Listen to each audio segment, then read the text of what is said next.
This episode is brought to you by Prime Video. In the small town of Holland, Michigan, nothing is ever what it seems. Behind the tulip festivals and pretty houses lay dark secrets that threaten to tear a marriage apart. Nicole Kidman stars in this darkly twisted thriller about a wife and mother whose quest to uncover her husband's secrets may get her more than she bargained for. Holland, streaming on Prime Video, March 27th. Hi there, it's Justin. Just before we jump into today's episode, I wanted to check something really important. Are you subscribed to my Think Faith newsletter? If not, you're missing out on articles, news, events, and updates. Subscribe today and I'll send you the first chapter of my Surprising Rebirth book. And one more thing, with the return of season 2 of the podcast, I would really value your monthly support to help me make this podcast looking at how the tide of faith is coming back in on the West. Become a silver supporter and you'll get early access to episodes plus exclusive bonus video content. Gold supporters also get signed copies of both my books and an invitation to the Inner Circle, a monthly catch-up with me on Zoom. For the newsletter or to support, go to the links with today's episode. What we are watching on university campuses here and what we are seeing here, you have to fantasize about these oppressed ideals.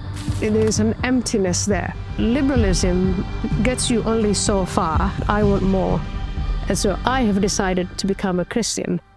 Criticism at the time you wrote your article, this is a cultural conversion, a political thing. This is about civilizational war. There is a clash. Not so much a military clash as a clash of ideas. Real struggle is a spiritual struggle. And for me, it's really as simple as the God of Islam is a God of fear. The God of Christianity, I love John Lennox's description. The relationship is one that you have, and it's a relationship based on love, and it's unconditional. These are the ideas we ought to be talking about, and we ought to be passing on to younger generations. In fact, the failure to pass it on to younger generations is criminal. Are you an outlier here, as possibly the most famous female atheist in the world coming to faith, or are you seeing other people, other secular peers going on similar journeys?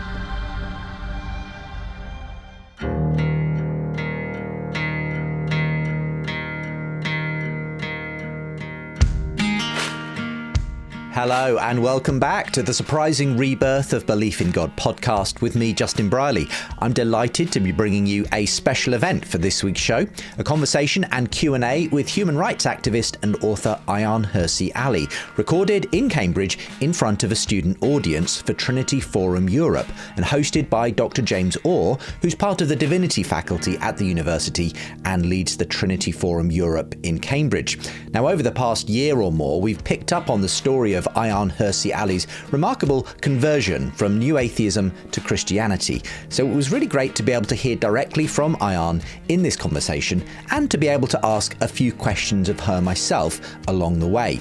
Just before we dive in, a reminder that you can keep up to date with the show when you subscribe to our newsletter. We'll even send you the first chapter of my Surprising Rebirth book when you do so.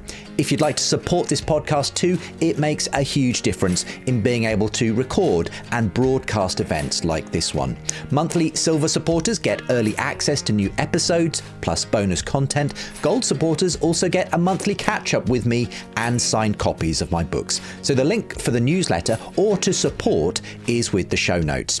As I've mentioned previously, this season of the podcast is something of a mixture of documentary-style episodes, one-to-one interviews, and event recordings, such as today's. This conversation with Ayaan, recorded at the end of last year, shortly after the US election, begins with her concerns around the political climate in top-tier universities, such as Oxford, Cambridge, Harvard, and Yale, why she believes the progressive activism on campus is a symptom of a spiritual meaning crisis, and why she believes young people need to be educated in the Christian story. Then the audience Q&A ranges over questions around her own conversion, Islam, feminism, and more. Now, Ayaan is quite clear she's coming from a politically conservative perspective on all these issues. So this is an interesting and timely follow-up to the questions we covered in this season's first 2 episodes on the relationship between the rebirth phenomenon and right-wing politics. You might want to go back and listen to those if you haven't already. And you may or may not agree with everything you hear on today's show. Either way, I'd love to hear your opinion. And you can email me feedback@think.faith with your thoughts. By the way, after the event, there was a lovely drinks reception for the audience, and I actually caught up with a couple of students in the throng who had their own surprising rebirth stories to tell. So you'll hear some of those extra conversations towards the end of today's show. For now, let's jump into Season 2, Episode 3, Ayaan Hirsi Ali, live in Cambridge, as James Orr introduces the event.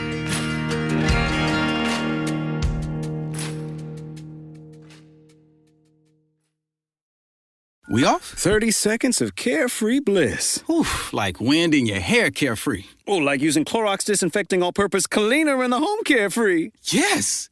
Like dog slobbing on the coffee table and cleaning it with Clorox carefree. He's on a roll now. Spit toothpaste on the faucet. You got it. You got it. Peanut butter on the light switch. Oh, spritz, spritz. Spritz, spritz. Clorox, man. Clean feels good. Okay, we're back. Use as directed. It's a great pleasure and honor for me to introduce a writer, a former politician, an activist. In fact, I would say something of an icon for free speech, for women's rights, for rational, moderate criticism of extremism in religion and ideology. She escaped from war-torn Somalia in the late 1990s. She sought and received asylum in the Netherlands, and where she began an extraordinary rise to political office in the Netherlands, and there met with triumph and then tragedy through her friendship with the Dutch documentary maker Theo van Gogh, who was murdered in broad daylight by an Islamic extremist who threatened or intimated that she would be next. Most people, I think, would have shrunk away and disappeared into the shadows, but not her. She left for the United States and began a new career of advocacy for free speech, freedom of religion, freedom of conscience, and criticism not only of Islamic extremism, but I think a moderate skepticism towards all religions.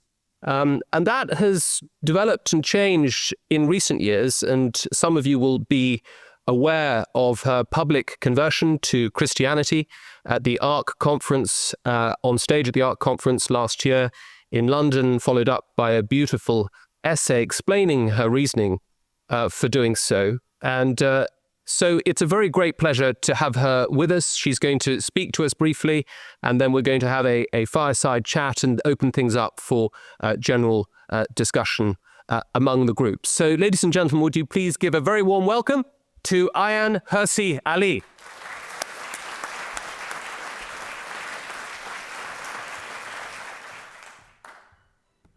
James, thank you very much for that warm welcome. I'm delighted to be here. Can you hear me?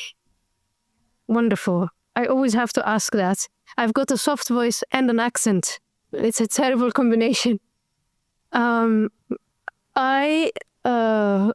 talked to James about what to talk to you about, because there is just so much that goes on today. There's a lot on the freedom of speech, on academic freedom, on national identity. There are too many subjects to choose from. And I know that the point of this evening really is not for me to pontificate at you, but for us to have a conversation. But to provoke that conversation, I thought I was going to quote an American businessman who's become a friend, and his name is Bill Ackman. Bill Ackman just sent a tweet. Let me read it to you. He says, "Dear," you fill the blank, "I am unwilling to write." He says a friend was asked to write a recommendation for his daughter who's applying to Yale. And he goes, "Dear," and I suppose it's to whom it may concern, "I'm unwilling to write a letter of recommendation in support of your daughter's application to Yale. I no longer do that. It's not that I don't believe that she's qualified. On the contrary, it's because I do. You wouldn't ask me to write a letter of recommendation for her admission to Hamas. But Yale is no different than Hamas, a cult that abides no disagreement and a cult certain of its purpose and mission beyond reflection. Yale is potentially even more dangerous. Hamas will be defeated shortly. Yale will continue to send its graduates into positions of power for years. A recent study at Harvard found that roughly 50% of the students and professors would not discuss, quote, uncomfortable topics. An essential life skill is the ability to change your mind. She won't learn that at any Ivy League school. Their reputations are still so strong that their faculty, staff, and graduates all possess the arrogant certainty of religious fanatics. I'm sorry to disappoint you. I wish her the best in search for a better school." So that's Yale. And he says that's pretty much about almost all Ivy League schools in the United States of America. The question for us here is Cambridge that much better? And I hope that provokes you, because I was provoked by the piece written by Professor David Butterfield in The Spectator on the 26th of October 2024, titled "Decline and Fall: How University Education Became Infantilized."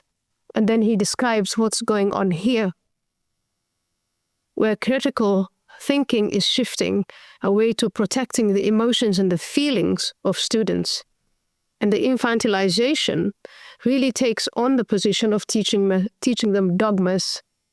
So the question for us tonight is Cambridge also turning into a madrasa?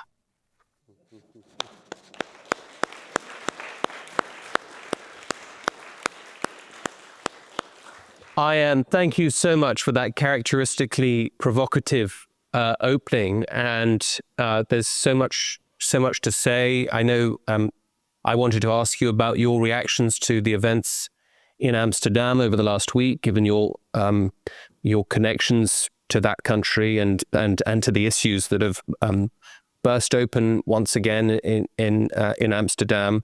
But let's just start with the state of the university and Bill Ackman's provocative tweet saying he would not provide any kind of reference for somebody applying to Yale. We all know that the Ivy League universities are in a terrible state. That was shown, demonstrated really beyond argument, I think, in the Senate committee hearings of just a few months ago, or maybe about a year ago, I think, with the new US ambassador to the United Nations, Elise Stefanik, grilling three heads of Ivy League universities, Yale, was it UPenn and Harvard, I think, those three. Two of them have now stepped down. One of them hasn't, but may be on the way out. MIT. MIT, that's right. And so I suppose the question is, are there reasons to be more hopeful, despite Professor Butterfield's brilliant article in The Spectator? Are there reasons to be more hopeful of the state of play here in the UK from your point of view? You've spending more time now in England. You've had time to experience life in Oxford. This is wonderful to have you here. What is your sense of whether there are any differences, or is it a question that the direction of travel, is it more that the direction of travel is the same? Are we heading to the same destination, but a little bit more slowly? I want to say there is good news and there's bad news. And I think for the United Kingdom, there is the good news that the institutions here have not decayed as badly as they have in the United States. Number one. Number two, again, the good thing about the US is it is really, in my view, a minority of students who've been affected this way. There are disagreements on that. There are people like Greg Lukianoff who says, no, it's at least half of the students, maybe even a majority of the students who've been affected. I'm not talking about graduates, but based on what I have seen, I think both in the US and in the UK, the student that's driven, that's curious, that wants to enhance their critical thinking, the student is there. Faculties are there, even though many of them have been silenced or are scared. There's this silent majority. And then you have the administrators who, in my view, are really the ogres in the room. And so you have to have this confrontation between the university bureaucracy on the one hand, that has its own idea about what the core business of the university is, versus the faculty and the students. And that confrontation, if it happens in the UK now, I think you can salvage these institutions. Did you say Cambridge was 800 years old? Well, we're talking about a completely different thing here, rather than these much younger institutions in the US. So it is in this confrontation between which direction, what is the purpose of a university? Is it to be a madrasa? Is it to shape and to propagandize and to turn out graduates who are dogmatic in whatever that they've been taught to believe? Or is the core business of the university teaching critical thinking? I think that's a fight that you can have and you can win.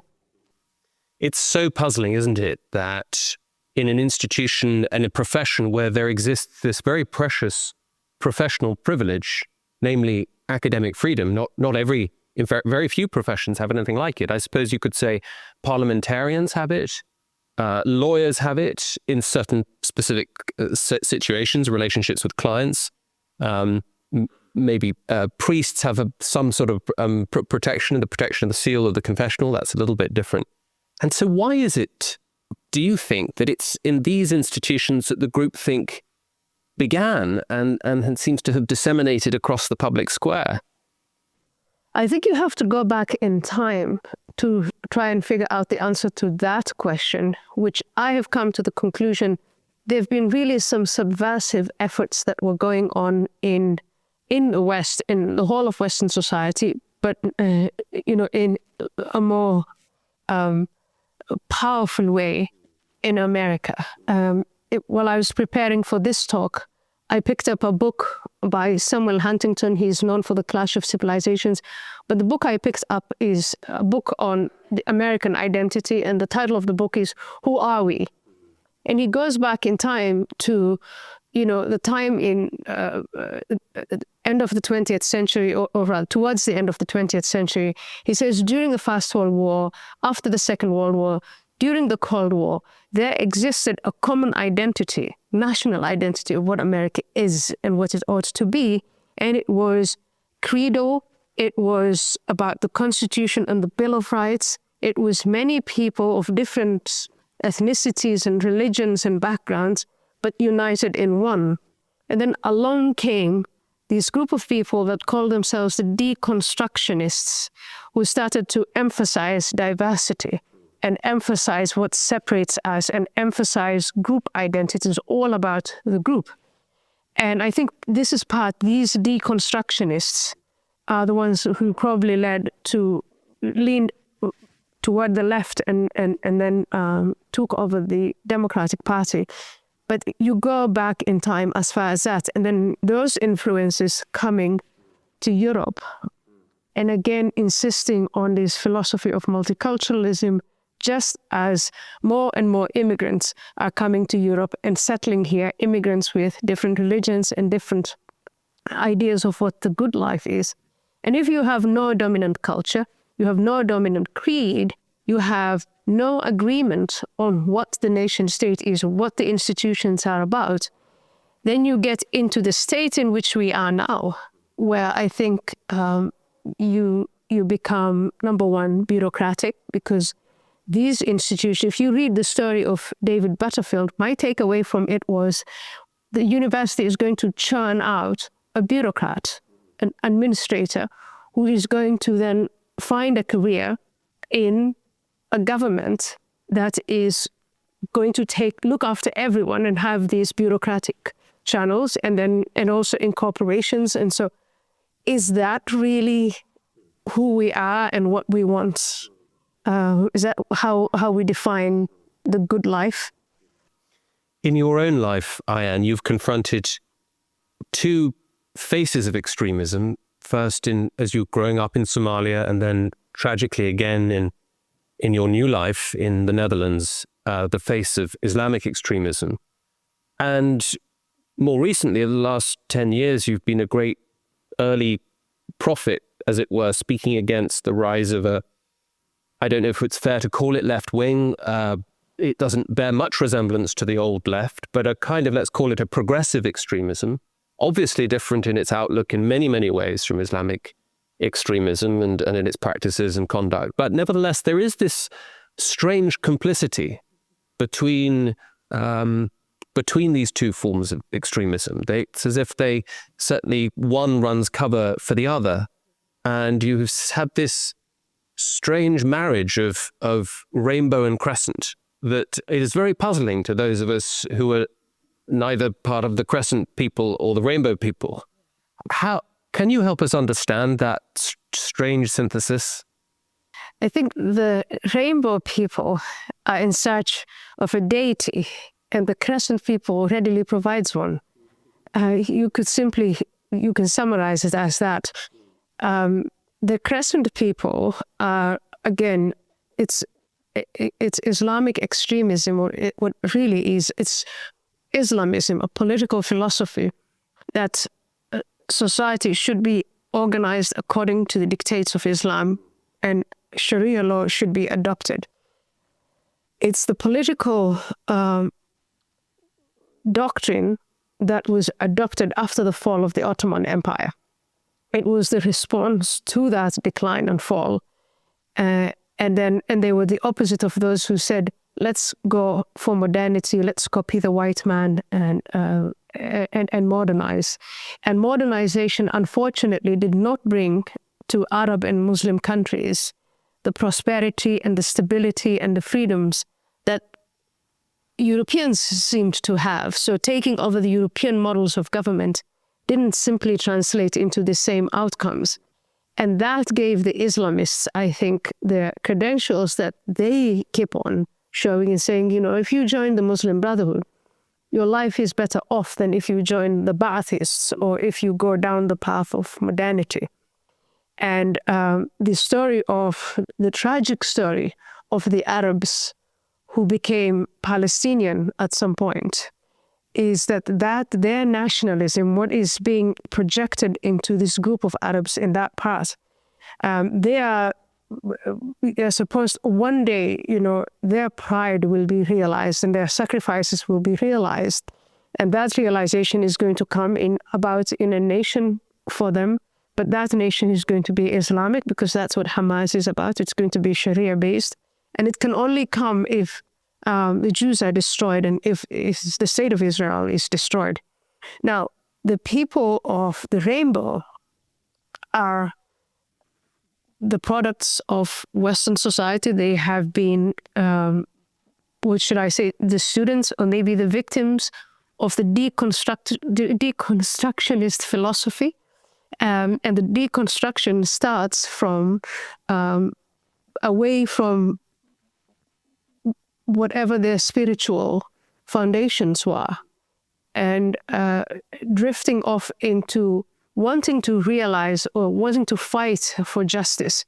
Because if you look at them, if you listen to them, if you look at the slogans they're holding, they're saying, we are fighting for justice, we are fighting for equality, without realizing that all of these things that they say they're fighting for, much of these things have been actually realized, without also realizing that if they went to Gaza or if they went to any part of the Arab Islamic world, that they would be jailed, they would be beaten to pulp, they would be imprisoned, they would be killed, they would be thrown from tall buildings.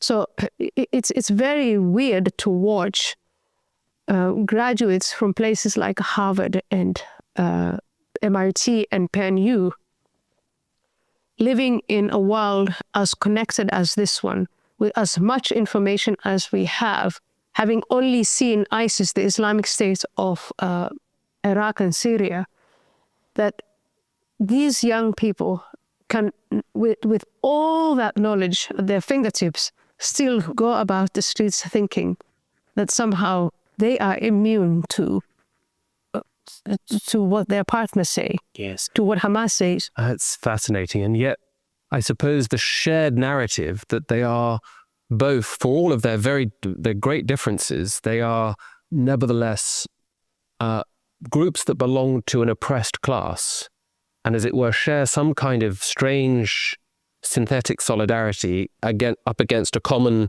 oppressor, just defined as Western civilization or Western oppression, colonial oppression, makes it kind of coherent that a movement like Gays for Gaza, for instance, that was much derided and mocked, but in fact that's a completely coherent alliance within a worldview that sees oppressed groups as belonging together, and whatever the differences might be between those oppressed groups, nevertheless their shared hostility to the oppressor transcends those differences.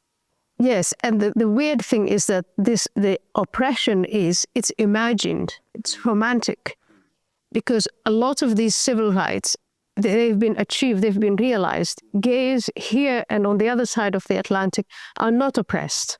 They have as many rights as everyone else. Neither are Arabs or Muslims here or elsewhere. So you have to imagine this, you have to fantasize about these oppressed ideals. You know, if you're a woman growing up in any Muslim country, you need permission from your guardian. There are things by law you cannot do. The most simple things: walk out of your door, go shopping, have a boyfriend, marry the man you want. You just simply cannot do these things. You're not allowed to. So that's not imagined oppression. When you live in Afghanistan and you're a woman, what you're going through is not imagined. It's a real struggle. When you're in Iran and you're a woman, it's the real deal. What we are watching on university campuses here and what we are seeing here is not something that these people are going, it is this play acting, it's this performative thing. And I think a lot of it is maybe there really is a desire to do something good. You're always asked, leave the world a better place. And some people respond to that. Then they are also constantly plugged into these social media and this virtual world where they really don't live in reality. And so it's really easy to disengage from reality. I think there is a desire for the struggles and the fights that their forefathers had, which gives meaning to life. But in an affluent society, there's very little to struggle for. They have smartphones, they have food, they have shelter, they have warmth, they have everything. In fact, some of the demands that they make are quite silly. You know, when in the spring, when they were struggling and they were fighting for justice, they all had tents from Amazon, and then they were demanding particular foods. So there really isn't much of a struggle that's going on. But there is, and I think the real struggle is a spiritual struggle. There is an emptiness there that they are not getting from their own homes, from their own communities, and from their own societies. And this is a void that is looking for something to fill it, and it's getting filled by these bad actors and bad ideas. That takes us beautifully on to another series of questions I'd like to put to you before we open things up to the floor. You've written at least two books that I've read and have made an enormous impression on me when I read them as soon as they came out. One was Infidel, which is an extraordinary autobiography that you wrote about your upbringing in Somalia, the move to the Netherlands and your experiences and the tragedy that you've witnessed there. And also Heretic, in which you lay out a very moving call to arms for moderate Muslims to think about how Islam might undergo its own reformation. One would have thought with books under your belt with titles like that you would be a hardened skeptic, that you would leave both religions and ideologies well alone. And yet that's not quite what's happened in recent years. Tell us a little bit about that. And I know that a lot of people here are interested. in that? And how was it the case that a kind of the sort of classical liberalism, agnostic to ideology, quietist about religion, has evolved into something slightly different?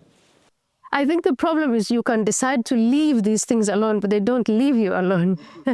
As many of us know, and as professors in Cambridge, you probably know, you want to leave politics alone, but politics doesn't leave you alone. So in my case, I think the more I think about it, the more I think liberalism gets you only so far. It answers part of the questions of the human condition. It doesn't answer all of them. So through personal experience, my own personal experience, I have come to the conclusion that I want more. And so I have decided to become a Christian. But I've also seen all around me people in search of something, in the acknowledgement that there is something greater than ourselves. What is it? Where do I find it? Some people turn to Buddhism. Some people just simply, a lot of people here in the West are born either into a Christian home or a Jewish home, and they have, they go back home. And for me, going back home was going back to Islam, and there's plenty of it here. But yeah, I don't find it attractive. I adopted a life. I ran away from home and then adopted a lifestyle based on principles that just needed that spiritual crowning that I found within Christianity. And for me, it's really as simple as the God of Islam is a God of fear. He wants you to do certain things and not do other things. And you'll be rewarded or punished based on that.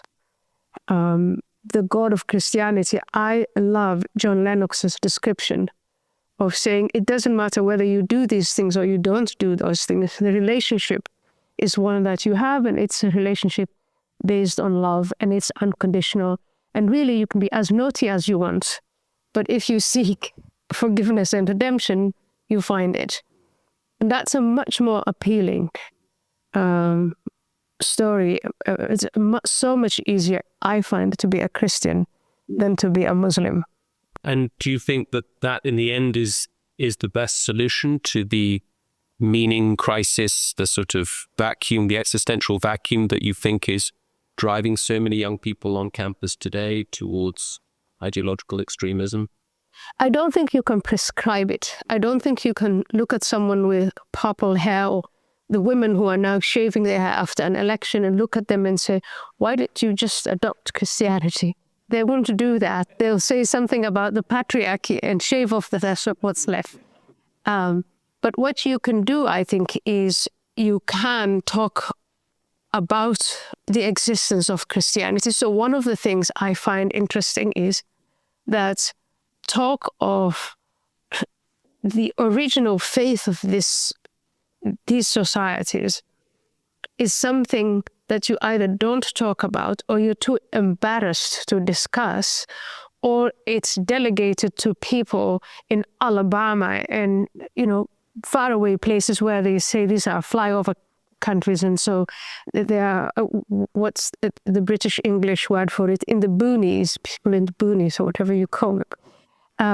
So that banishing of Christianity, so people don't even know, they don't know that they have, they don't really know what they have. They don't understand it. So part of it is, I think, just bringing back the curriculum, bringing back the stories, talking about it. And I think you will then see these connections take place. When I look at the Muslims converting non-Muslims to Islam, they look at the exact same people who are seeking something and say, I think you're lost. I think you're looking for something. And I have the answer. And they push a book into their hands, or they say, come to my home. And they experience a great deal of hospitality and warmth and love. And only then do conversations about God and the hereafter and all of that happen. And I think we take it for granted that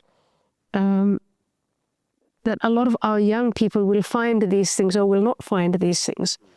But what I have seen in universities from Stanford and UCLA and San Diego University, so all along the West Coast and then along the East Coast, is just a lot of students, a lot of young people who are insecure in their skins, who are very embarrassed and ashamed about their national identity, who are embarrassed and ashamed about their affluence, who are seeking something bigger than themselves, and unfortunately are finding these various groups, whether it's online or offline, and then sinking into despair through addictions, through this incredibly politicized relationship between men and women.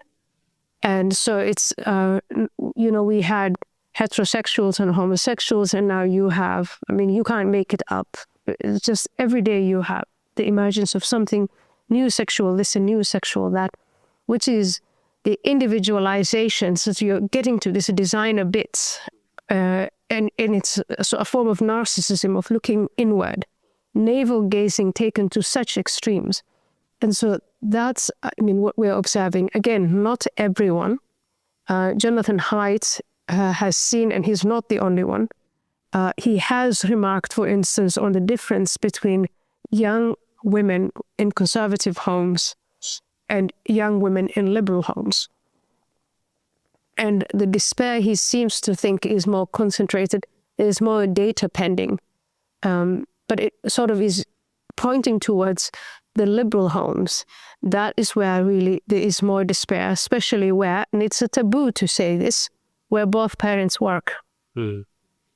Well, that leads me on to my next question. This will be my final question before we open up. And this is just a thought that I wonder what you make of the idea that the loss of Christianity and the rising instability in that sense of one's identity at the individual level and the sense of an ordered whole, an ordered communal whole in which we exist are intertwined. You've written, I know, beautifully about your realization that in your view, when it comes to Western civilization and Christianity, you can't enjoy the fruits without the roots.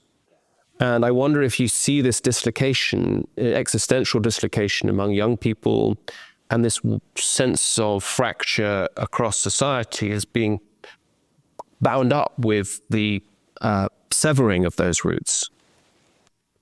I see it with the severing of those roots, and I think it is Os Guinness really who can tell this much better than I can do it. But I think that if you, even if you just talk about, flip open any history book, or I studied political science, so any of the literature that I see now, as opposed to when I studied it in 1995, it's all about decolonizing the curriculum. It's about ethnic studies. It's about oppression.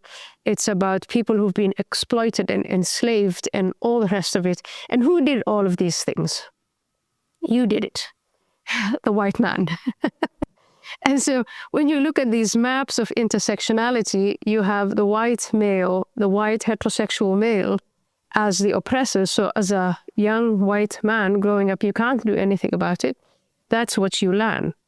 Christianity is the religion of the white male. It is, we are told, it's the patriarchy. It's what led to anti-Semitism. It's what led to slavery. It's what led to this, that, and the other. And so it's the story that is told about the foundations and the roots of these societies that is confusing. And to say confuse is really charitable. But it's confusing young people. It's confounding young people. And you have young people who then reject what's theirs and what's their legacy, but they are not given anything in return. What do you have in return? That you're going to become a bureaucrat within a big state, a bureaucrat within a big global company, and that is where you're going to get your meaning and your purpose of life? That's the idea.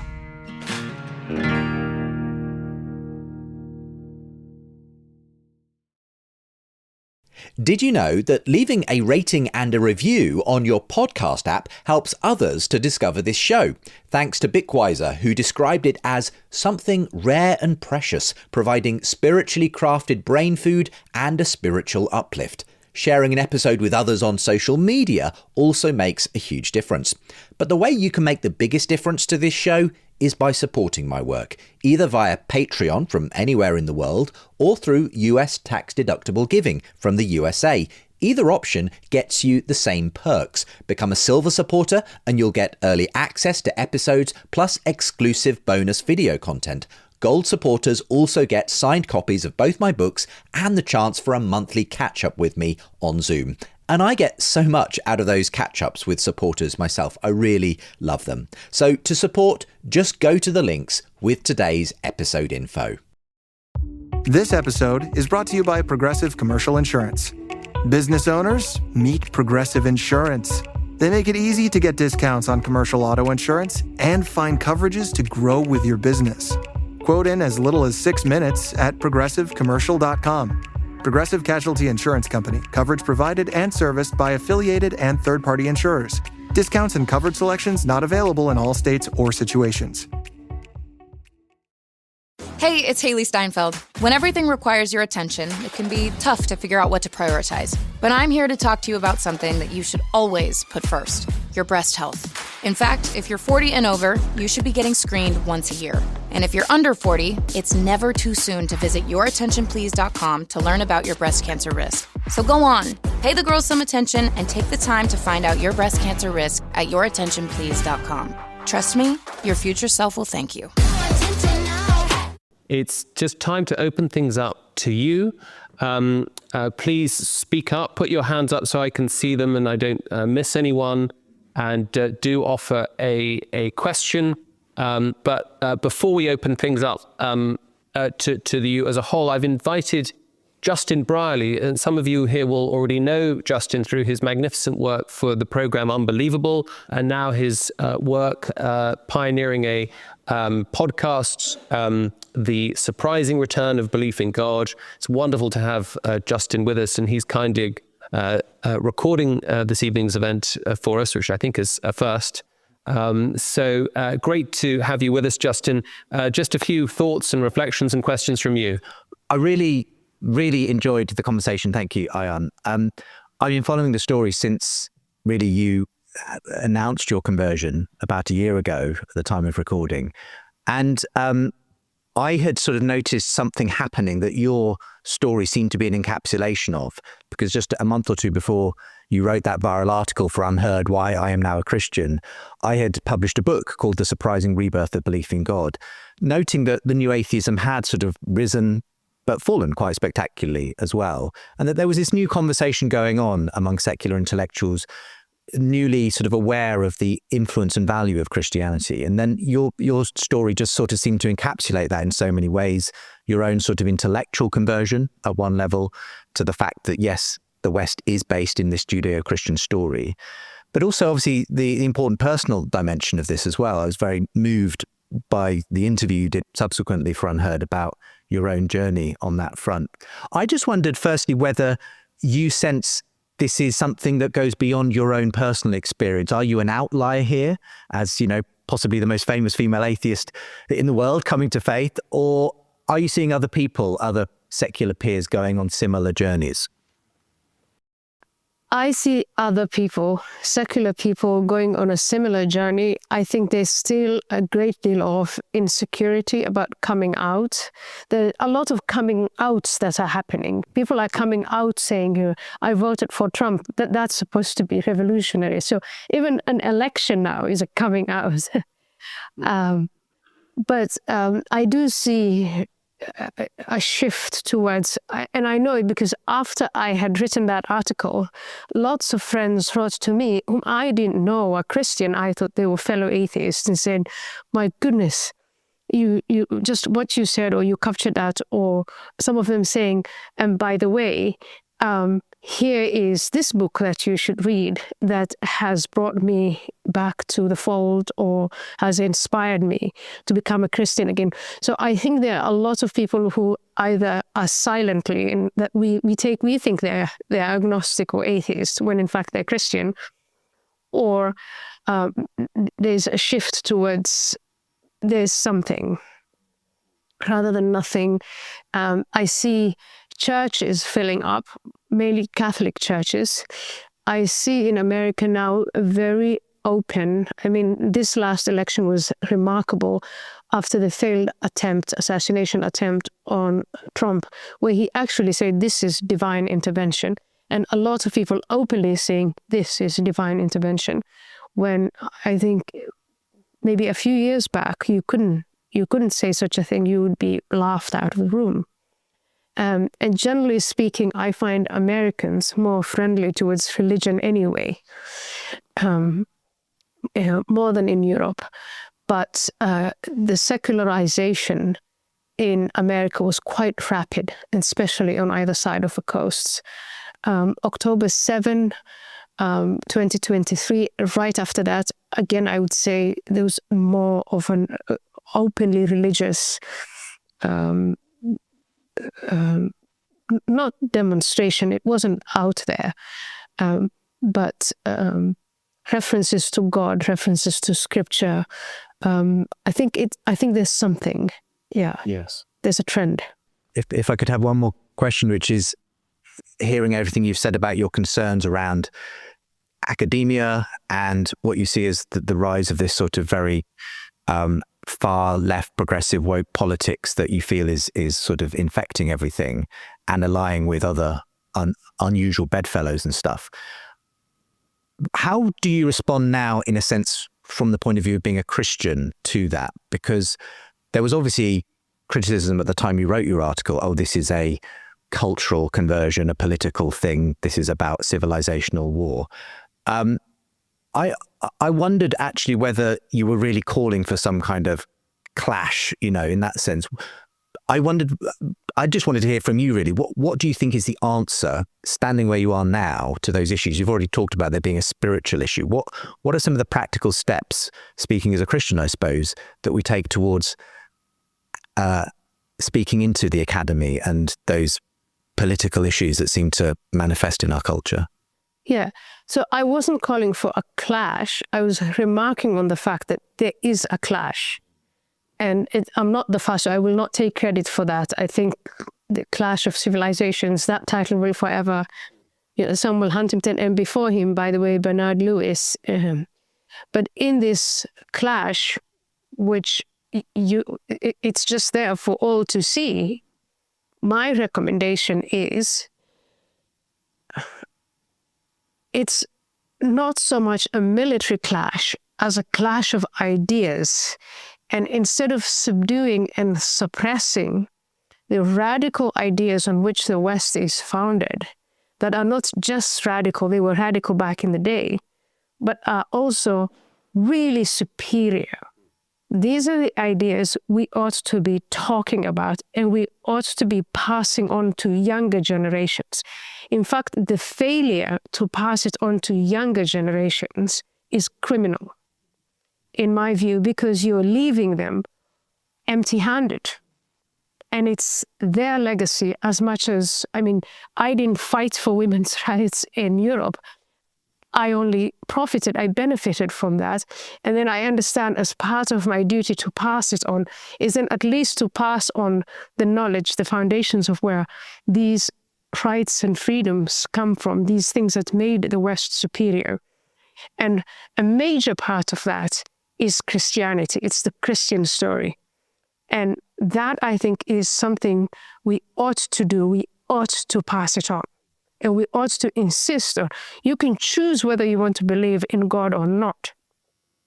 But you can take up, you should become aware of the fact that the Gospels exist. You should become aware of the fact that there is a church of the history of England, So, yeah. Okay. Thank you, Justin, very much indeed. Yes, one of the things that struck me from the article by Professor Butterfield that Ayaan just referred to, is that I think he stressed that it's our role as in the academy, as both as students and staff, not only to be pursuing the truth, but to be preserving the truth where we find it and to be passing it on too. And so it's not just that it's not just research, but teaching is also part of the kind of sacred professional duty of and defending it. And defending it. Yeah. So when you're attacked, you defend it. And these attacks now they're much more major. But I remember early on, I've talked about this a few times, when they say, "Can you remove the cross because somebody is going to get cross?" And you should say, "No, explain it." There were all these fights about Christmas lights, and so if you have Christmas, and we have Diwali, and we have Eid, and so you can have Eid and you can have Diwali, but this is what Christmas means and where it comes from. And here's why we're hanging on to it. Yeah. Absolutely. Gentleman in the blue jacket, thank you. Hi, thanks for the talk. Can you hear me? Well, yeah, good. So maybe this is the wrong audience to ask it, but back to your opening remarks, do you think there's an issue here in Britain of an Americanization of education? So you go to any master's program here and you'll find most of the cohort will be from America because of funding or other issues like that. And often they bring their cultural issues and try and lead the student bodies here. And so the Gaza issue, for example, they were led mostly by Americans. Is that an issue you find that's, here? Are we becoming the 51st state when it comes to the university sector? And other sectors too. Yeah, a vassal state. Yeah. So the terrible ideas were first incubated here in Europe in French universities. All these postmodernists, the Derrida and Foucault, and those guys were all the Frankfurter School. They were Germans. So these are ideas that came from Europe, and I think Europe rejected them. Found a home in America, incubated in American universities, grew there, became pretty much commercialized to a certain degree, and that are now coming back at you, and driven by this international, global phenomenon of diversity. And so, yes, it is coming at you. Are we in danger of becoming the 51st state is your question. I think it's already happening. I mean, I can read in your newspapers about children in schools here being taught about white privilege. I mean, this is Britain. What does white privilege mean? You're all white. Then I know you do have minorities. At least until very recently, certainly post-war, I think there were maybe 40 to 50,000 people of colour in the United Kingdom. Yeah, exactly. And so I think what I see happening with this is the first layer that comes, it's exactly as it is. The language that's used at Harvard and Stanford is the language that comes to be used here. People start to look puzzled and think, what are they talking about? And then they leave the racial side out of it, and then it becomes colonialism. So here the insistence on the colonial past, whereas in America it's all about race, this and gender. But that's you are exactly right. And it comes through movies, it comes through storytelling, it comes through music, and then it comes through the bureaucratization of the university. The one thing that's really fortunate in the UK is you don't have as much money as you have in the US. So the corruption is much slower. Couldn't agree more. It's one of our great virtues here in Oxford and Cambridge. We're so poor that the leadership is much, much more sensitive to legal liability and legal risk, whereas Harvard is really a hedge fund with the university attached. Yes. Lady at the back there, sorry, I can't see you yet. Thanks for the inspiring conversation. And just wanted to ask, I think James Orr was going to ask it, but what are your thoughts about what just happened in Amsterdam after the game? Thank you. Yes, so reflections, Ayaan, on last week's horrors in Amsterdam. Amsterdam is in doom loop, just like I think the UK probably is also in its own form of doom loop. And here's the loop. You have a number of immigrant Muslim mainly young men. So it's not all Muslims, but a cluster of them. They are completely radicalized, either as Islamists or by gangs. They are shut out, or in my view, they've shut themselves out of the wider society. There's an infrastructure in the Netherlands that's been permitted, and it's been going on for the last 25 years at least that I'm aware of mosques and Islamic centers and now online, where these young men, their idea of what it is to live in society is completely warped by the Muslim Brotherhood. That erupts into violence. So what happened in Amsterdam is specifically against Jews. It's a pogrom. It's exactly what they hear in the mosque and in the Islamic center, that Jews are cursed because they bring corruption and so on to the land, that it says in the Quran and in the Hadith, wherever you find them, kill them.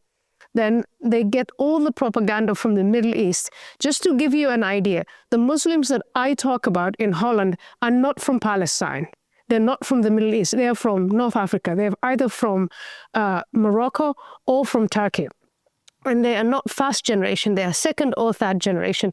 So they have no proximity whatsoever with the conflict that's going on in Gaza. But it's what they hear in the mosque. They act on it.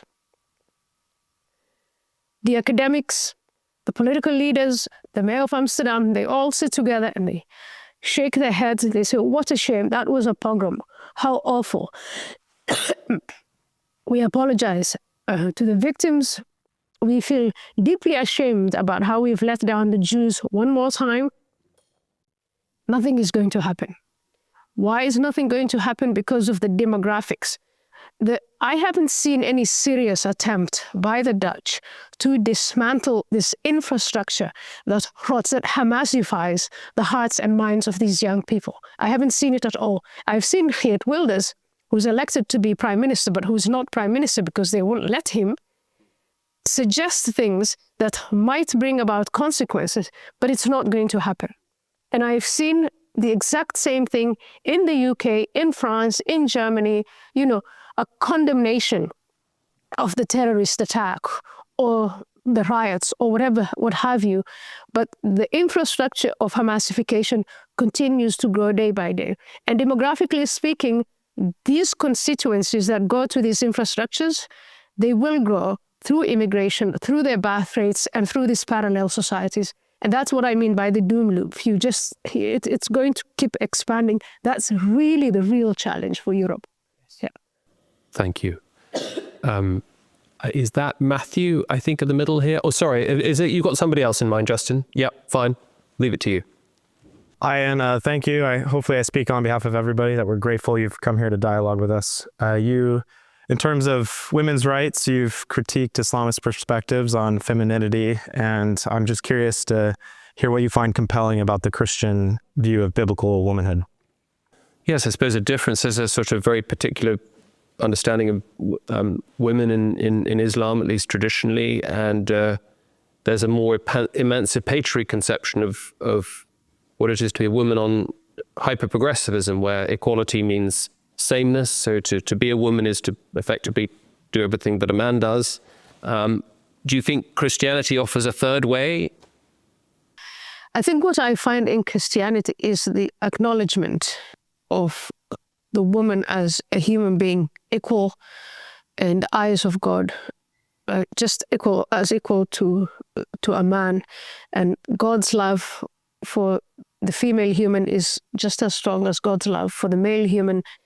And based on that, I think you can then develop a narrative throughout, and that has happened, I think, over the centuries, to say, well, then men and women should be equal before the law. But more fundamentally, I think what it means is a recognition of the agency of women as a human individual. What Islam does is it says explicitly a woman has no agency. She's her guardian, first her father, then her husband, and so on and so forth. And then there's a role that's prescribed for her. And she has to to stay within that role and submit to it. So when you then take the old scripture, Islamic scripture, and you develop the narrative, what you get is Sharia law. These are two different views of what a woman's place in society is. Now, what has happened in Western societies and what I see now as this incredibly toxic strain of feminism is somehow, first there was the recognition of women's agency. Women have the right to vote. They have the right to hold a job. They have the right to have autonomy over their bodies and over their lives, just like an adult male. It has now morphed into something else where with a particular strain of feminism, I am seeing the agency of women taken away and given to the state and or given back to men. If I have a relationship with a man and we have a falling out, I can be very disappointed. But I can't come to you and say, you know, in hindsight, I really didn't volunteer. That is a surrender of women's agency back to the man. This is by invoking your, weaker sex or womanness, you're giving back your agency. And then the other one is adopting the state or a relationship with the state, which leads, I think, to a state of misery for many women. Now, in modern day life as a woman, and I'm going through this myself, it's really hard to balance being a mother, being a wife, with having a career. And this is something, again, that we have to resolve family by family, individual by individual. It's not something that the state is going to do for us. No matter how many laws they pass, no matter how many resources are allocated, you're going to give up freedom in exchange for that. So these are some of the conversations we have to have. But one of the things that I think young people now should be exposing really is this narrative that men and women should be hostile to one another and that it's a zero-sum game. What he has, I must have, or else. That kind of thing is leading, and you can see the crisis now. I don't know if you're following what's going on in the US, but there's a lot of insanity that has become a product of this angry, hostile, narcissistic, histrionic femininity. Thank you. Yes, I was struck by one data point coming out of the US election results last week, where I think the gap between married and unmarried women, Trump, Harris, was roughly the same as the gap between men and women. Yeah. So there's some very interesting things happening in the relations between the sexes, at least as we could, at least on the political map. Yes. Who's next? We've got a gentleman in the middle over there. Oh, yeah. Fine. Yes. Good. Oh, thank you. Going from Islam to Christianity, according to a lot of people's view, is just from one faith to another. But there are people who are very influential in this country, people like Richard Dawkins, and they categorically denounce all religions because they believe that the scriptures contradict science. And they are promoting a more enlightened world in which there's no personal God or whatsoever. So what is your personal opinion if you have to confront these people? Or you don't tell them or talk to people like Dawkins? I have talked to Richard, and he has actually said, Ayaan, you are more intelligent than that, surely. And I think Richard is wrong.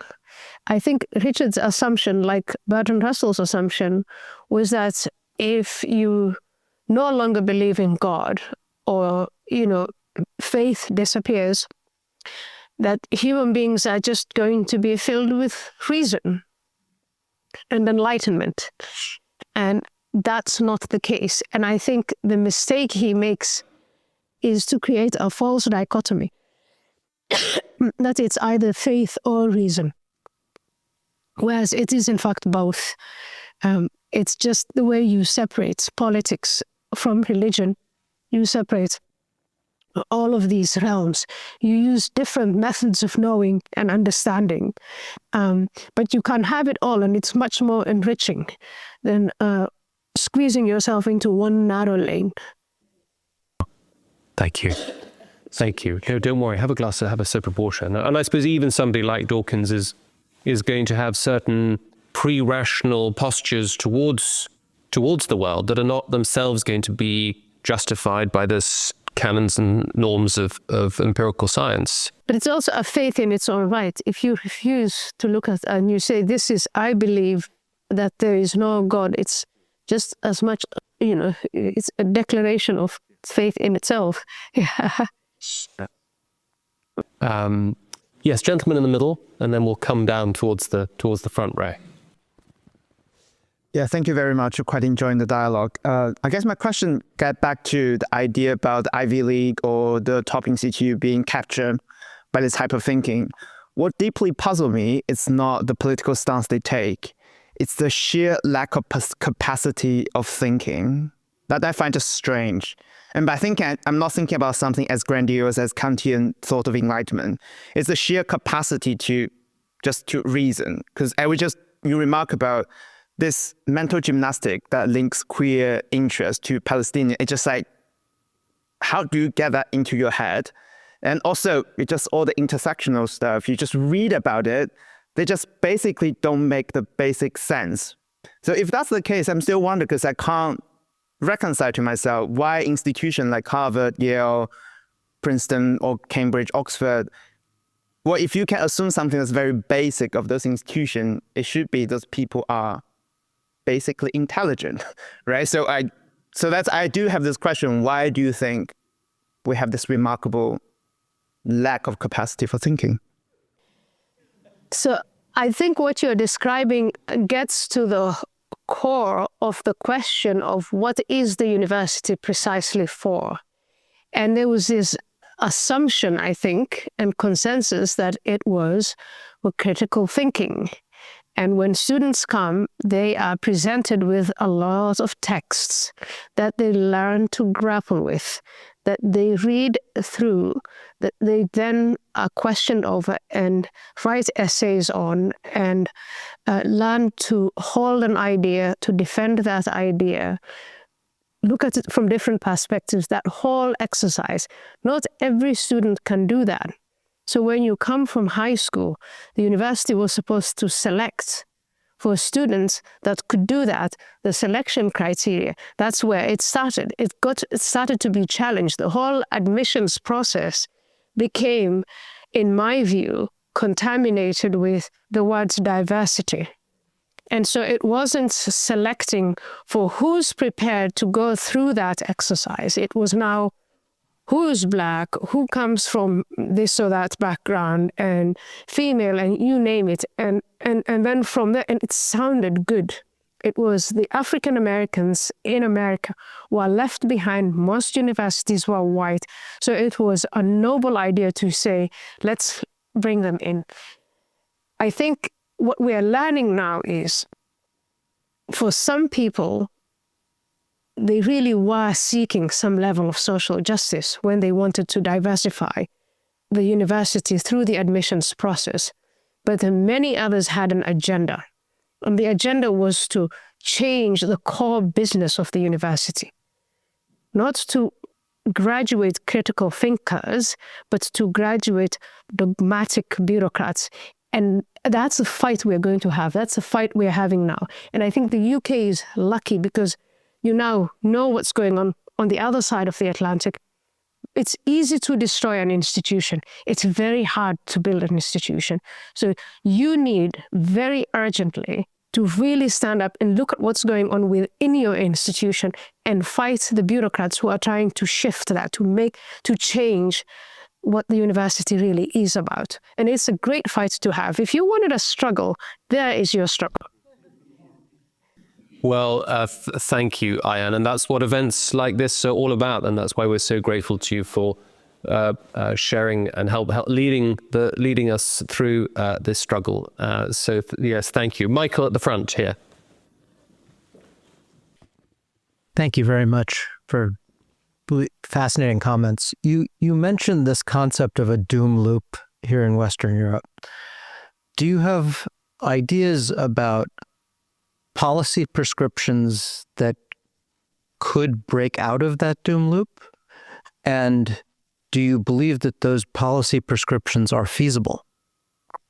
I think you need a paradigm shift before you get into any kind of policy prescription, which is, what is this society? Who is it for?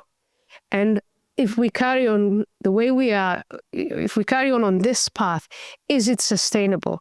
So you have really the choice of the circumstances deciding for you, or you deciding before the circumstances come and hijack you.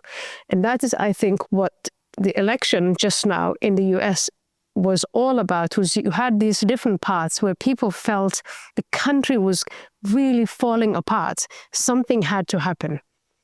And we have a mandate now in the US. And I think if that mandate is not enacted, in 2028, we are going to be in an even worse place.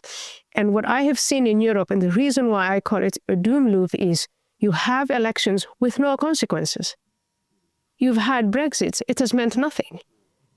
They've had an election in November of 2023 in the Netherlands. Nothing happened. And in France. And so the electorate keeps telling you what they want. Close the bloody borders. You bring in more people. At one point, circumstances are going to decide for you. Yeah, same's happening in Germany and elsewhere. It's absolutely right. A kind of deep disconnect between ruler and ruled.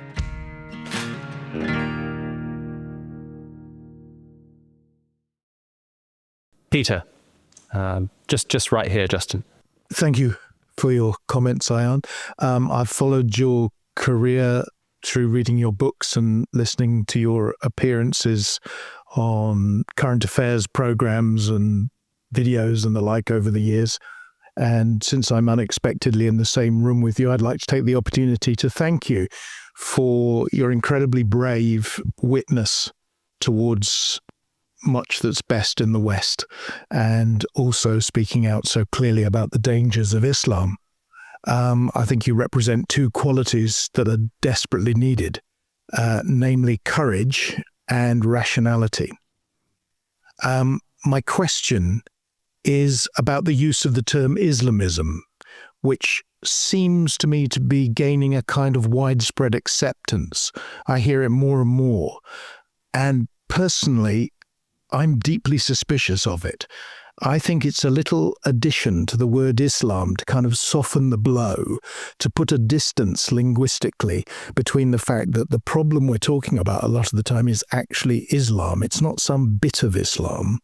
And that the Islamists, in their thinking and in their working out of the texts of Islam, are the consistent ones. They are the Muslims. And what the Quran would call the hypocrites are the moderate Muslims, the ones who don't take it literally, don't take it seriously, don't go the whole way. So it's a voice. When I listen to you, I always say, but she's using the term Islamism. And Majid Nawaz and several other very sensible commentators use it. And I'd just like to hear you say why you think it's a valid term. Well, so from an academic perspective, when you say what exactly is Islamism, you are going to conclude it's the most serious form of Islam, meaning it is Islam derived from the Quran, the Hadith, the sayings of the Prophet Muhammad, and the Seerah, which is the example of the Prophet, and the application of Sharia law. That's what we've been calling Islamism. So Islamism is Islam at its most pure form, in its most pure form. And you're absolutely right. Most Muslims who do not abide by Islam in its most pure form are regarded, for instance, by the Muslim Brotherhood, by Hizb ut-Tahrir, by those who abide by Islam, they're regarded as lost, as wrong, as hypocrites, as traitors, as heretics, and even real takfir, which is as unbelievers, and some of them are, in fact, many of them are killed. And the statement more Muslims have been killed by the extremists than non-Muslims is true because of that. And more Muslims are oppressed by those who want to follow in the footsteps of the Prophet Muhammad in Medina. Why do I use Islamism? Because when I first started in, 2001, 9/11, 2001, I was debating and speaking in a climate where I was constantly told there's a small minority of Muslims, the people from Morocco and Turkey and other Muslim majority countries in the Netherlands, they feel alienated. And we as a majority, we have to, on the one hand, make them feel welcome and at home, while on the other hand, criticizing the basic tenets of their faith. So the first introduction when I joined politics actually was not even to use the word Islam. It was the days of the euphemisms of violent extremism. So that's what we would be discussing, violent extremism, and all sorts of names and labels that didn't make sense at all and that didn't take us to the core of the problem. But I do it mainly to signal to Muslim audiences, I'm not criticizing you. It's about these basic, most pure and political forms of Islam. And so I'm happy to call it Islamism if it makes it, if it's practical to have the conversation. And what can I say? I think that I've made some traction with some people. Incredibly, it's the people who are in the Middle East, people from the UAE, Saudis, Iraqis, Jordanians, who actually do want to talk about, to have the conversation just as you're having it. But it's the immigrant Muslims who say, no, I can't, you can't, it's, Islam is peace. Yeah. Thank you.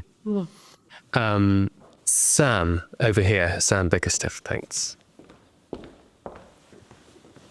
Thank you. Thank you very much. This is really the other side of the coin to that last question. You talked about the practicality of distinguishing between Islam and Islamism. I wondered, in reflecting on what the future of Islam might be in general, what you might see the place being for particularly Sufi forms of Islam. Because we talk about very often in Western discourse a certain violence that seems to be quite primordial in Islam, whether in the Quran itself or in the history of the Prophet and the history that followed. But within Sufi authors, such as Ibn Arabi or Ibn Sabain, you get an overwhelming emphasis on love, and love seems to be the absolute centerpiece of that philosophy. And so I wonder whether, as you've already distinguished between different kinds of attitudes within the Islamic world, whether in diaspora or in the Middle East, there might be a way forward that you think you would quite like to see for the religion in returning to certain Sufi roots and moving away from the more hostile or more originally violent forms of Islam. Right. So in the past, it used to be the caliph, the central authority, who would have the discretion to either loosen the leash or, decide how pure the constituency was going to be or not, and had a relationship with the ulama, the clergymen, who may have wanted to apply Islam as in its purest form. In modern day, 21st century Muslim world, we don't have a caliph, but we do have the custodian of Mecca and Medina, of the mosques, the holy sites of Islam. And the Saudis have in the past convened and chaired and brought together the large Sunni nations, which is a majority of Muslims. And they have embarked through resolutions in these conventions on certain policy measures. I think it's perfectly possible today for Mohammed bin Salman to convene the leaders of the Muslim world. I think Trump, in his first term, got them to agree to the Abraham Accords to somehow recognize Israel and embark maybe on the possibility of having a relationship with them, trade and security, which really made the ulama, the clergymen, livid. And so it is possible for these political leaders to go around the ulama and to decide what they're going to do and what they're not going to do. The government of the UAE has overhauled its school curriculum from nursery school all the way to universities and somehow managed to keep the ulama out.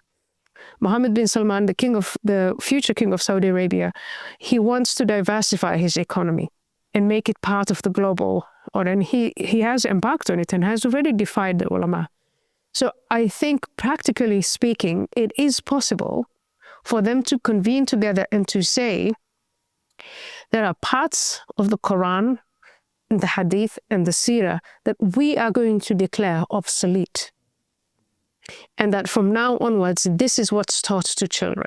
And this is how we define Islam. That's perfectly possible. Fascinating. Yeah. And that would usher in the Reformation that you were arguing for in Heretic. Yeah. But it has to be enforced. Yes. And so you see, but again, I just want to remark on the difference between Islam and Christianity in that sense.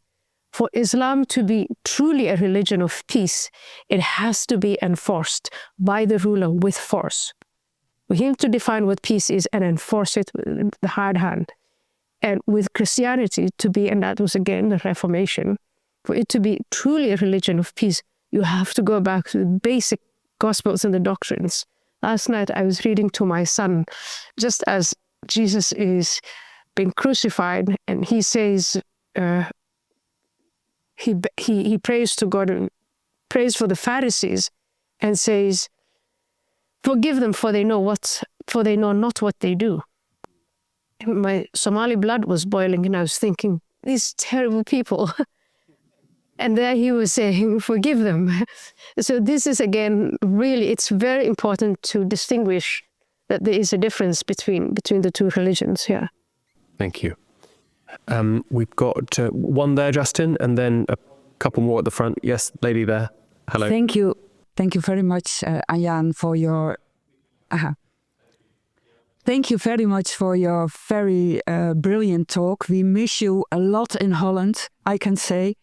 And your voice really is lost, and there's nobody who has taken it. So I'm very happy to be here tonight and to tell my home what you told tonight. I was thinking about what you said about the role of women in culture, and there's this saying that you can know a culture by how they treat their women. And we are really, really very worried about what's happening to women in Afghanistan and Iran and Libya nowadays. But at the same time, there is a strange erasure of women in the West. And then I mean in the language, in the sports, and even in their rooms. I think there's a strange similarity there, but I haven't found out yet what it is. Maybe can you tell something about that? I think you're talking about the transgender activism, which has to be, again, it really seen as distinct from people with gender dysphoria. So there are individuals who are struggling with gender dysphoria, and unfortunately their pain is taken and it's converted into a political movement, and part of it is then applied as a tool to challenge women's identity, women's spaces. And this is, J.K. Rowling is here, I think, our heroine who fights it, and Helen Joyce. And I think there's been a much stronger intellectual fight back against this thing. Abigail Shriers in America. I'll say, fortunately, the backlash against this is swift. So I'm hopeful about it. But a lot of young people, especially children, have been subjected to the most heinous sorts of surgeries, and it's irreversible. There's just so much to say, and it's all really very, very upsetting. But part of it is this,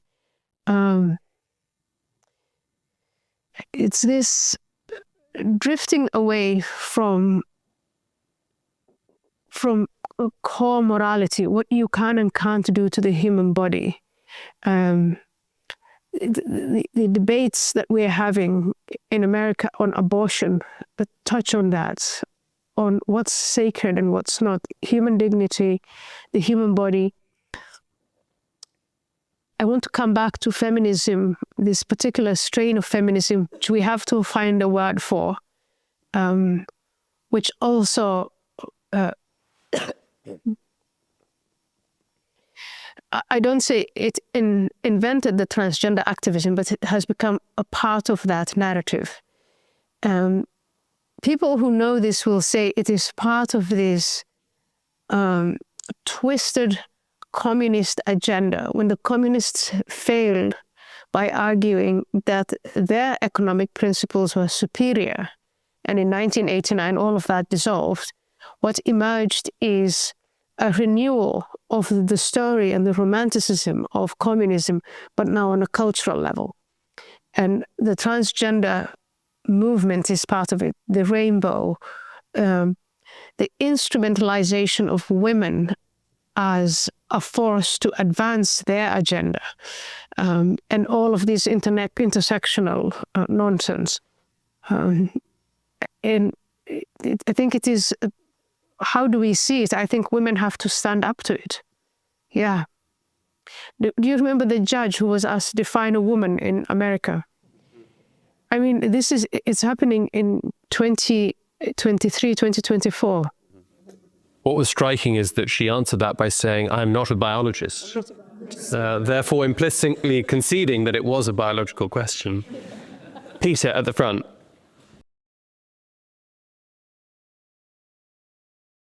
Thank you very much indeed. I want to return to the theme of terminology and this phrase, Islamic extremism. Some people would say radical Islam.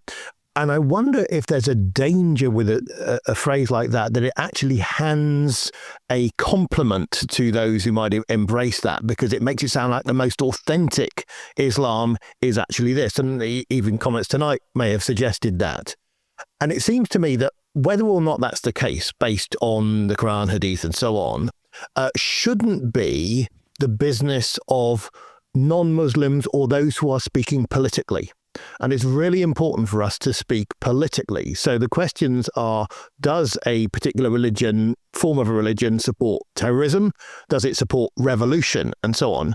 And so I guess my question is it possible for us, when we speak of Islam in political contexts, to make sure that any qualification we give is a political one and not a theological one? So we're asking politicians to stay strictly to the question of, is this a particular ideology which is claiming to be above the law of the land or not? How they get there theologically shouldn't really matter for the politician. Any response on that? For the politician, yeah. But what about for the academic? And what about, I was embroiled in discussions. This was back when Obama was president, 2008, 2009. They had within the national security segment in Homeland Security, a group of agents who were trained, and they weren't just trained in how to prevent an attack that was being plotted. They were trained and really fluent in the Quran and in the Hadith, in the reliance of the traveler, in all the other writings of Sayyid Qutb and many of the Islamist thinkers. And that was part of understanding and analyzing the threat. And so under those, Obama abolished it using the same argument, with people saying, oh, it's Islamophobic for these people who are within the government to hold theological knowledge or theological argument. But and I think it's a loss. I think it's terrible. But under those circumstances, what would you say then? Do you say less knowledge or more knowledge? I think if you're having a polite conversation with a Muslim, small talk, I would say please avoid talking about that.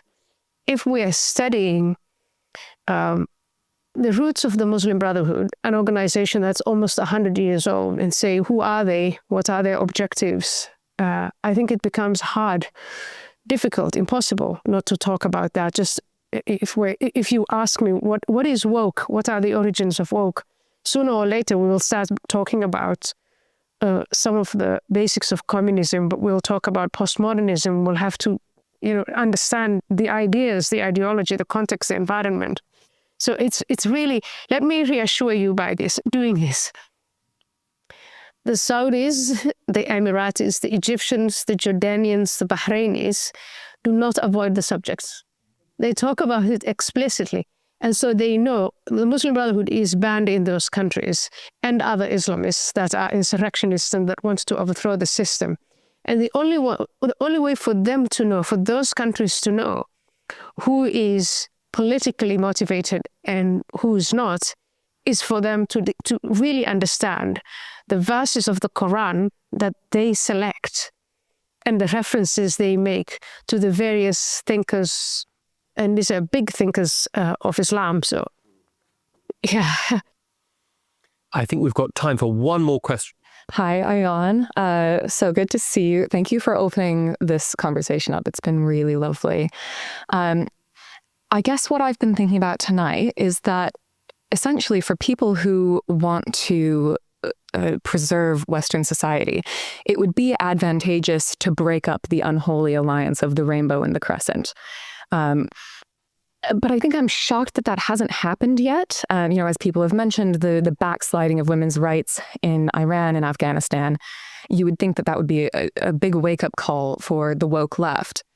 And so I'm wondering if you think there's something kind of deeper than just the left kind of being in search of some sort of spiritual meaning that they might be finding in this collusion with Islamism. Do you think maybe our messaging has been off? Maybe our conflation of, the different types of, extreme Islam versus, blasé, not so threatening Islam. Do you think that gives people easy license to dismiss warnings of essentially anti-woman and gender apartheid? Or do you think that there's something even deeper than that, like a mutual hatred of Christian culture, Western culture, that's shared by extreme Islamists and the woke left? So I think it's more of the last one, where there is the revolutionary social justice warriors who have their roots in postmodernist theories and in various flavors of Marxism. And in their outlook, they're revolutionary. I think there was someone who was caught on camera, who didn't know that he was caught on camera, who works in the Biden administration, and who was, it was about 90 days ago when Kamala Harris was being coronated, and who came out and said explicitly, when critical race theory, he said, is not being nice, it's tearing down the structures. You guys don't understand it. We want to tear down the structures.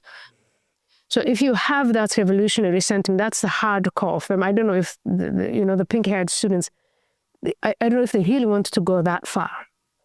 But this is the hardcore of the ideology. And then you have the crescent, which is also, we've got to tear down these structures and replace it with Sharia law. I'll say the crescent and the rainbow are going together. They're on their way. They agree on this destruction and bringing down of structures. But then what happens after that? How are they going to treat one another? And so there we have a little bit of history. In Iran in 1979, there was a far left Iranians who wanted to bring down the Shah and wanted to tear everything down. And they worked harmoniously with the Islamists led by led by Ayatollah Khomeini. Now, I'll become self-conscious every time I say Islamist. And Khomeini and his people, when they won and they assumed the power, they killed, they exiled, they imprisoned, and they suppressed the rainbow. That was the end of their story. We've also got, and again, it's in the Middle East, the Baathists, who are hardcore, who once every so often would decide that they were going to use the Muslim Brothers for their political ends. And then they would be welcomed and the Muslim Brothers would grow. And Syria is one example there, where when they became big enough and dangerous enough to overthrow the government, the dictator of the day, he massacred them. He killed about 20,000 or 10,000, it's a very large number, were killed in one day. So this goes back and forth. And I would say, given the history that we know, we don't want any of these two revolutionary movements to develop enough to A, destroy our structures, and B, and which is really, for me, the more important matter, is for them to capture the hearts and the minds of the youth, which they have done to a great extent here.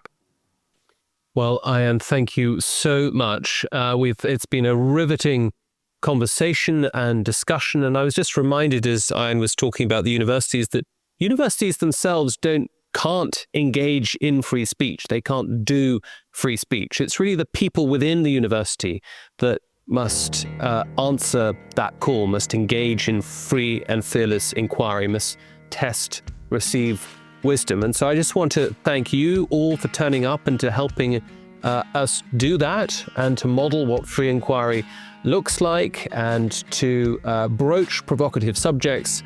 But of course, the biggest thanks of all are due to our speaker, who is just the embodiment of fearlessness and provocation. It has been wonderful to have you with us, Ayaan. Thank you so much for coming here.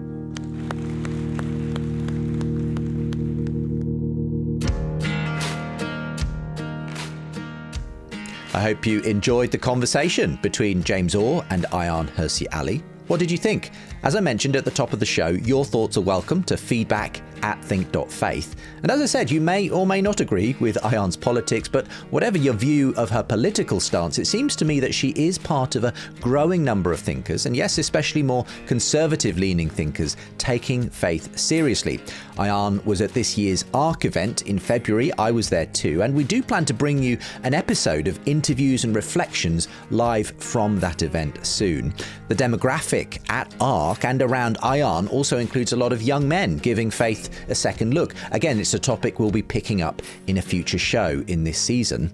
But I happened upon two such young men, both postgraduate students at Cambridge, during the post-event drinks, and thought it would be fun to finish off today's show bringing you some of their stories and thoughts on the event. Well, I'm here just at the drinks reception for the Ayaan Hirsi Ali event in Cambridge, and just got chatting to a couple of the people who were in the audience, both PhD students here at Cambridge University, and both happened to mention both fairly recent converts to Christianity. So my ears perked up, obviously, given that that's the interests that align with mine when it comes to the surprising rebirth of belief in God. Robbie, nice to meet you. Nice to meet you too. Just briefly, what's your area of interest in your PhD that you're studying here in Cambridge? I study German history, specifically 20th century philosophy. Now, you mentioned sort of almost by the by that you've actually recently come to faith yourself. Yeah. Would you mind telling us a little bit about what happened? Yeah, I suppose I would be a kind of stereotypical example of your thesis in the sense that when I was a teenager, I was a new atheist. My first kind of intellectual romance, whether it was with Richard Dawkins, but kind of slowly over time I got dissatisfied with that way of looking at the world. Mm. I guess when I was sort of 17, 18 is when Jordan Peterson started to come onto the scene, and his psychological interpretations of the Bible is sort of what first made me take it seriously as a potential source of truth. I'd now say that I've gone sort of further than he has, and I can kind of see some of the limitations of his perspective on the Bible, the kind of his inability to break beyond the psychological frame and to start to see this as something which is really reflecting the nature of reality, and it's a story we can sort of physically take part in as well as kind of intellectually. Yeah. So just, if you could, I know you're cramming a lot into a short story here, but how did that kind of come together for you? What led to the point where I believe just early this year, Pentecost, you were actually baptized? Yeah. So I guess I spent a lot of time thinking about Christianity. I decided that you had to actually try it. And maybe that sounds silly, but so one day I decided to go to the local Anglo-Catholic church. I thought that I would like something with smells and bells that's old, lots of ritual. It sort of suits my old fogey personality. So yeah, I went to a service one day, the High Mass on Sunday, and I decided, yes, I've come home. This is it. And I've been going every Sunday ever since. Yep. Amazing. The other person I'm with is Walden. Yes. You got a bit of a different backstory, having grown up in quite a different culture. Walden, tell us about your background and what's led you in recent years towards Christian faith. Yeah, so I'm doing a PhD in film studies. I'm mostly interested in how do you read film as if that philosophical text answering philosophical question. And interesting, the question I ask is about how to be at home in the world, or become at home, or feel at home in the world. What does it entail?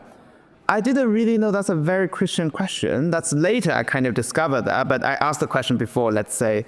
So I grew up in China, and then officially it's an atheist country. But actually that's a misapplication of category, because China is not really properly atheistic in a Western sense, because they never have a God to negate.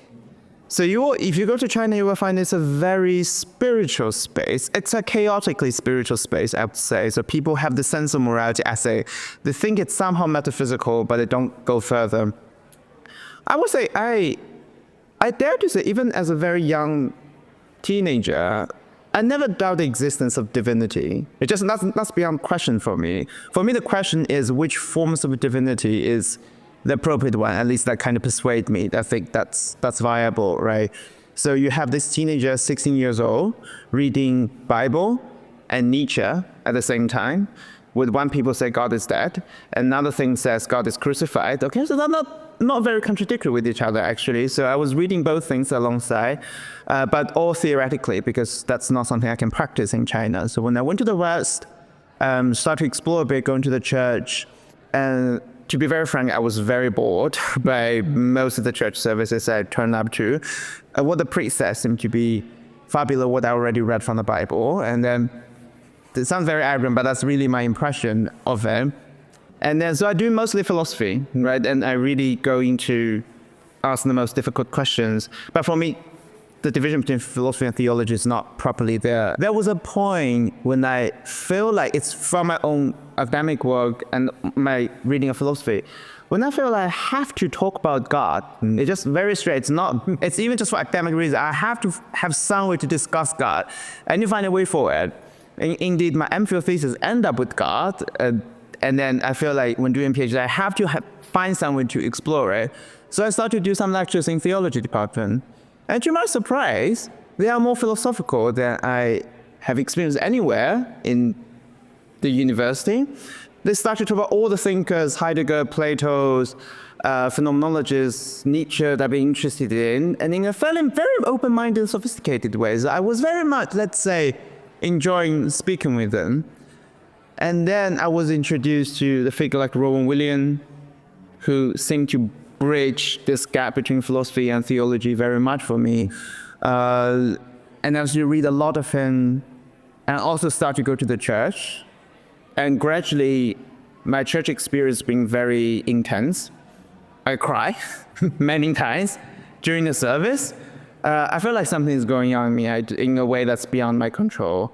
Up until a point, I feel like I feel very miserable. It's not really miserable, but I feel like I'm going through a paradigm change that's not really within my control. Up to a point, I feel like, okay, I give up. I feel like, okay, I will let God be God, so I can be a proper follower of God, which means Christian. that's basically my story. Wow. So interesting. Obviously, we've been here at an event where the main speaker has been Ayaan Hirsi Ali, who has her own story of conversion, very surprising conversion, given she was, as I said, arguably the most famous female atheist in the world at one point. How is kind of her story, would you say, reflected in what has happened to you, Robbie, and I guess what you're seeing happen at the moment in culture? I would say initially I was skeptical or concerned about some of the stuff she was saying in her early articles about her conversion, because the thing that attracted me in part to Jesus is that he's so mysterious and complicated and in a way quite naughty. You can't contain him or put him in a box. Yeah. And I was worried that the kind of culture warrior appropriation of Jesus will try to put him in a box and make him an instrument to sort of bludgeon your enemies. And that's kind of hypocritical exercise as a Christian. It's not something we should do. And I was concerned that maybe if her approach was along those lines, it would kind of be a doomed intellectual project. But from what I've heard from her, it actually seems like something deeper and more sincere, that she's very insistent that this is a personal choice that she doesn't want to enforce or use as a tool. And I think that's really perhaps a window onto the kind of approach that we need. That, we speak to people as individuals, that we sort of recognize that everyone has their own story and connection to God, and that we shouldn't, attempt to hijack the gospel for one political end, that it's actually something that can and should speak to everyone. Walden, any thoughts yourself on the conversation that was had? Oh, I guess my interest is more to do with intellectual integrity. Yes. Oh, and also religious thought. As I said, personally, my initial kind of putting backward by Christianity is because I encounter some maybe a very kind but very simple-minded Christian that seem to just want to encapsulate God in a set of clearly defined formulas, identity group. And that's something I definitely would reject. And indeed, when I was deciding about myself whether to get baptized or not, the question actually I struggle with is this baptism as an identity marker of being a Christian. And that's just something I don't like about it. This demarcation between Christian and non-Christian. And of course, I start to talk to people, right? I don't just keep to myself. I talk to theologians, I talk to our chaplain again. And the first reference point is, again, Rowan Williams. And I read about him, how he talks about the baptism. And he's a person who kind of reminds me that when Jesus gets baptized, there's no Christian yet. And to baptize with Jesus, and Jesus crucified not for Christian, because there isn't properly that many at then, he died for everyone.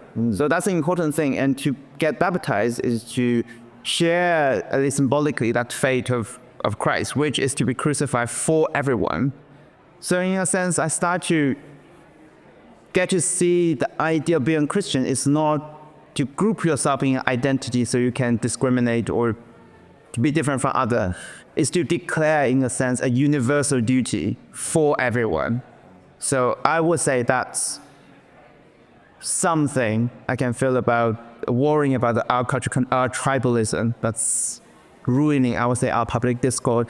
To be a Christian, for me at least, is about to be an absolute universalist on that point. Right, yeah. That's really interesting to hear. Just finally, I'm still surprised when I meet two young guys, both in the Anglo-Catholic tradition. Yes. Who have, come from atheistic backgrounds. Are you guys just outliers here, or are you seeing anything like this happen among your peers? I would say there are more people in our generation who are at least open to spiritual things, probably not in the best way. So stuff like astrology or sort of other trendy things. So the default for many people our age is not sort of new atheism. That's kind of old and boring now. People are interested in new things. And part of that is a kind of naive spiritualism. So there is, I think, an openness to talking about religion among young people in a way that there wouldn't have been before. Yeah, I was similar here. There's also the idea from my background. So it's also, for example, my Chinese friend, that's so-called non-Western friend. I do see this crave for something that feels like meaning, or call it God or divinity or the sacred. But problem with Christianity is, again, reflecting this cultural atmosphere. We want to put a label, especially identity label, on anything. You think about Christianity as a Chinese or non-Western, you think, oh, this is Western thing. And this is not my cultural tradition. Therefore, I think even though I'm very sympathetic with it and to it, I have to reject it on that ground. I think there's something need to be rewritten we need to think beyond the identity, think beyond this kind of cultural wars we're having at the moment, but really to reaffirm that's basically what the Old Testament and New Testament is about. This is for everyone. And if you feel, and the church is there for everyone primordially. Yeah. Right. If anything, I think one thing that really captures me, this is recounting from Timothy Radcliffe, where he talks, I think it's a group of nuns who is saving Muslim refugees, I think in Africa, if I don't remember it correctly. So when people ask them why you do it, they said, to the Catholic nuns, they said, it's not because they believe. It's also not because one day they may believe. It's solely because we believe. So I think if that's the attitude, I think we should have and treat people of like-minded. Well, thank you so much both for taking a moment here at the drinks reception to tell me about your stories, and yeah, God bless you both. Thank you. Well, thank you to Walden and Robbie for chatting to me after the event. And thanks to James Orr and the Trinity Forum Europe in Cambridge for permission to record and broadcast the event. And thanks to you for listening to today's edition of the Surprising Rebirth podcast. If you enjoyed it, why not share it with others on your social media? Do post a rating or a review on your podcast provider. That also helps others to discover the show. And if you can support the show, that makes a huge difference to my little production company, Think Faith, being able to make this podcast as well as bring you more shows. And there is another significant podcast and video show in the pipeline. More news on that in due course. But your support makes all of that possible. Silver supporters get early access and bonus content. Right now, my full-length bonus interviews with Trevin Wax and Ryan Burge on the Gen Z Swing Back to Faith are available when you support that way. But gold supporters also get books signed by me and the chance for a monthly catch-up too. And I just love those monthly catch-ups, by the way. I always get so much from them myself. So to support, just follow the link with today's show. Coming up next time. The new atheists failed to answer people's ultimate question. They held out science and reason as the ultimate way in which we should understand everything. But actually, science and reason are good for some things, but they won't tell you why you're here. They won't tell you your value. They won't lead to a meaningful, flourishing life. Suppose it were true that atheism doesn't offer anything. So what? Our kind of post-Christian ideology, humanist ideology, secular, liberal, whatever you want to call it, is actually rather anemic. Something has changed in the tide of faith, and that just maybe God might be surprising us. I was recently invited to outline my Surprising Rebirth thesis in Dallas. You'll hear my talk and the audience Q&A that followed it. But as I said, you can access that podcast and video right now when you become a silver or gold supporter. Again, just follow the links with the podcast info. The Surprising Rebirth of Belief in God is a production of Think Faith. Editing was by Isaac Simmons. Check out our website, think.faith, and our YouTube channel too, where you can find today's show on video as well. Thanks for being with me. See you next time.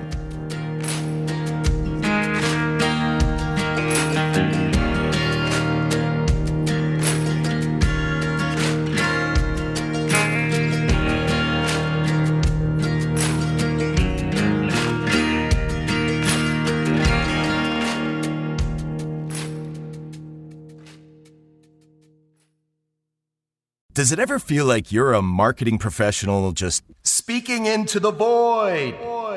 Well, with LinkedIn ads, you can know you're reaching the right decision makers. You can even target buyers by job title, industry, company, seniority, skills. Wait, did I say job title yet? Get started today and see how you can avoid the void and reach the right buyers with LinkedIn ads. We'll even give you a $100 credit on your next campaign. Get started at linkedin.com/results. Terms and conditions apply. I can say to my new Samsung Galaxy S25 Ultra, hey, find a keto-friendly restaurant nearby and text it to Beth and Steve. And it does, without me lifting a finger. So I can get in more squats anywhere I can. 1, 2, 3. Will that be cash or credit? Credit. 4. Galaxy S25 Ultra, the AI companion that does the heavy lifting so you can do you. Get yours at Samsung.com. Compatible with select apps. Requires Google Gemini account. Results may vary based on input. Check responses for accuracy. The Christian faith is not going away in postmodern Western culture, but actually has the potential to grow exponentially again in our time. That was how one reviewer was left feeling after reading the book that this podcast is based on. Why not grab yourself a copy of The Surprising Rebirth of Belief in God and find out why new atheism grew old and secular thinkers are considering Christianity again. You can even purchase a signed copy exclusively from my website. Just go to the book link with the podcast info.